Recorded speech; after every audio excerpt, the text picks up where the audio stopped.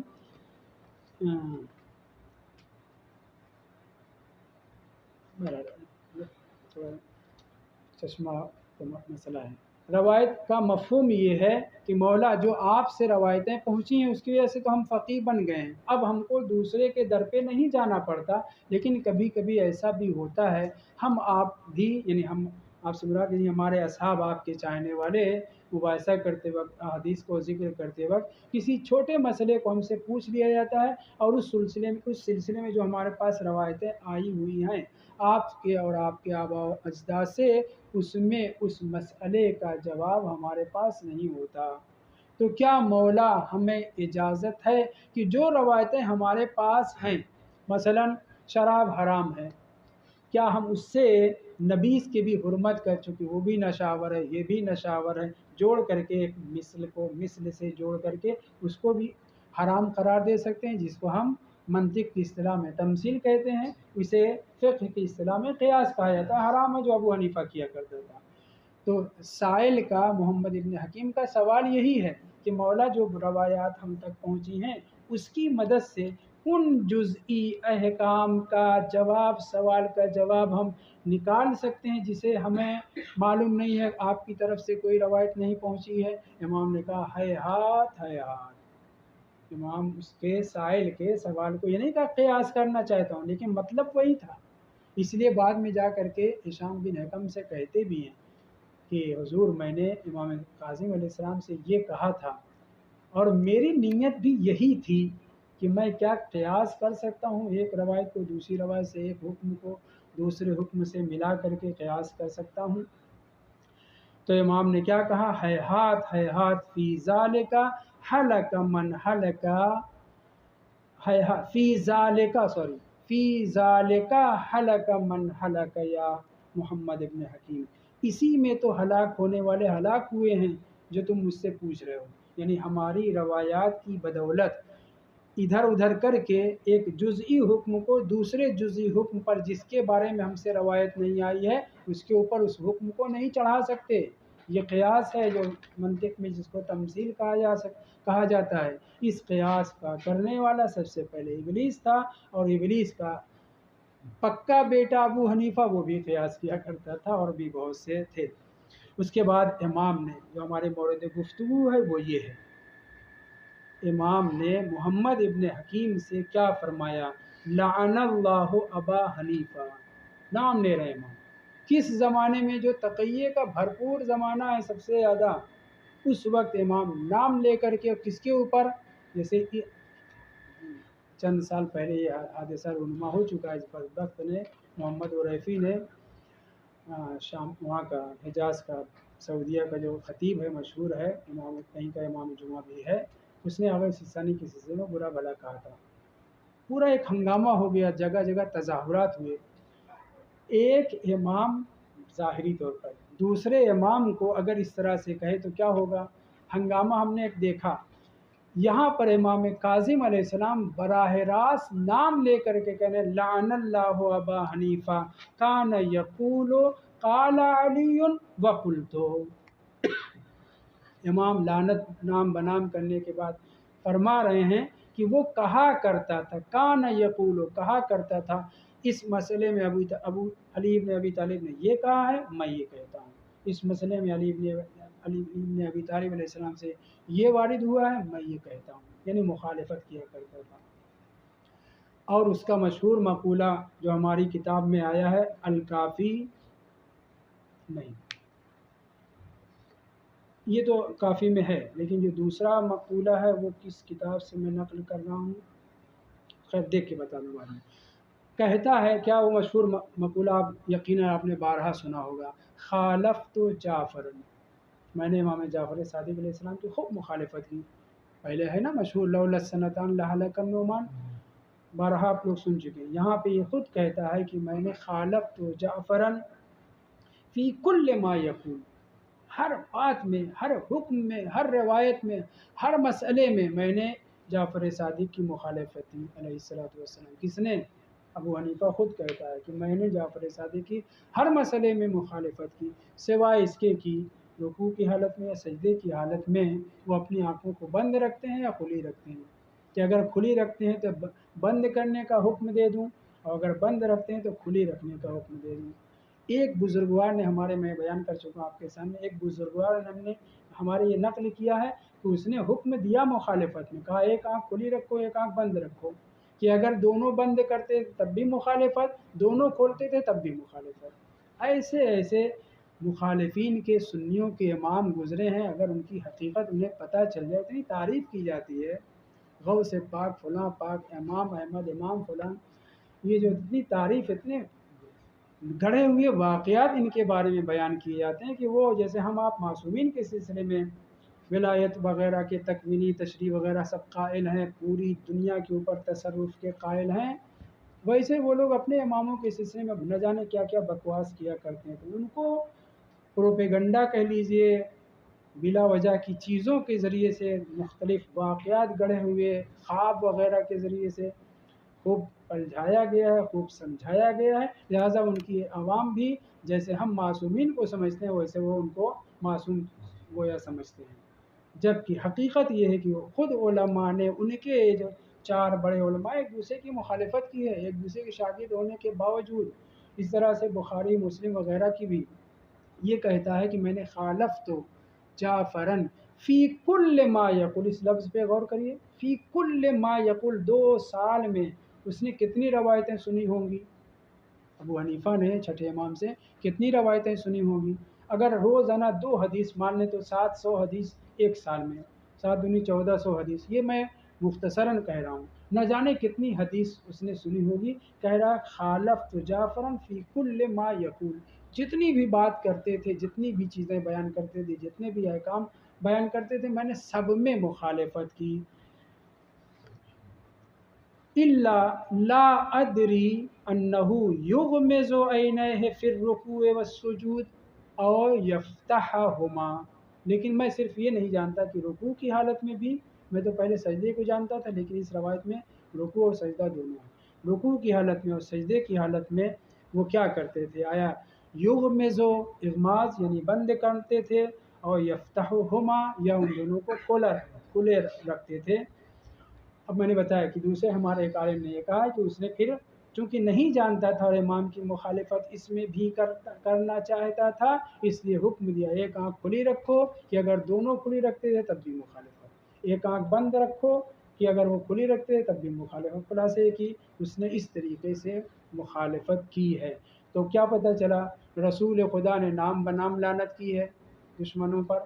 امیر المومنین نے نام بنام لعنت کی ہے، قنوت میں بھی، غیر قنوت نماز کے بعد بھی، اور ان کے اصحاب کو بھی شامل کیا، مردوں کو بھی عورتوں کو بھی، امام صادق علیہ السلام کی روایت پڑھی جا چکی ہے آپ نے بھی، اور امام ایک نمونہ ہمارے سامنے ایک سرغنہ کا نام لے کر کے واضح کر رہے ہیں کہ جو اس کیٹیگری کے ہیں، ابو حنیفہ کی کیٹیگری کے جتنے بھی لوگ ہیں جنہوں نے دین کو برباد کیا ہے، مسلمانوں کو در اہل بیت سے دور کیا ہے، ان سب کے اوپر لعنت ہونی چاہیے، نام بنام لعنت ہونی چاہیے۔ والحمدللہ رب العالمین۔ سوال اگر اس درس کے حوالے نبی سے